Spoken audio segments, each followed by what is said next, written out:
Petrodollar is actually a device invented by Kissinger and Nixon.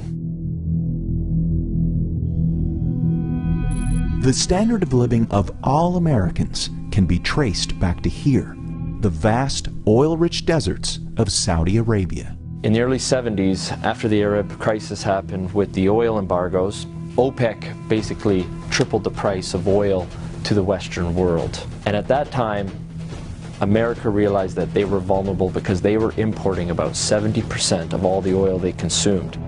To secure a reliable foreign source of oil, U.S. President Richard Nixon sent his Secretary of State and National Security Advisor Henry Kissinger to Saudi Arabia for a secret meeting. The result was a pact that still stands to this day. If Saudi Arabia, which at the time was the world's largest producer of oil, would sell the oil in US dollars, America would defend Saudi Arabia and make sure the House Assad would stay in power. As a direct result of this U.S.-Saudi agreement, all other oil-producing nations also adopted the dollar as the de facto medium of exchange. Demand for it increased exponentially all over the world, and soon it had a new name: the petrodollar. Your currency is only as strong as the demand for it, just like anything else, the supply and demand. Why the petrodollar is important, it causes a demand for the US dollar. A lot of Americans don't realize that over 70% of all the $100 bills in the world are actually outside of the US. There's more $100 bills in Russia than there are in America.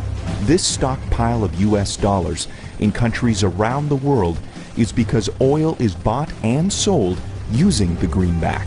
If oil starts trading in non-petrodollars, such as gold or a basket of currencies, or if China and Russia start trading in yuan and ruble rather than US dollars, that demand isn't there. And the way of life for the average American will be done. It will be worse than the Great Depression.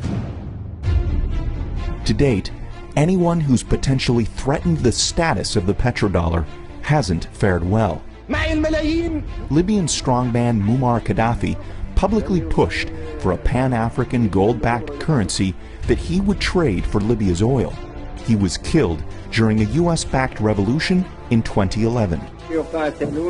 And just a few short years before, Iraqi dictator Saddam Hussein advocated selling oil for euros.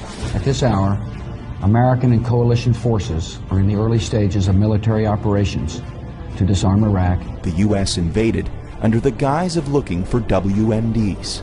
Iraq did not have any weapons of mass destruction, and interestingly enough, after the Americans invaded, took over, put in their own government, the whole concept of selling oil in euros never surfaced again.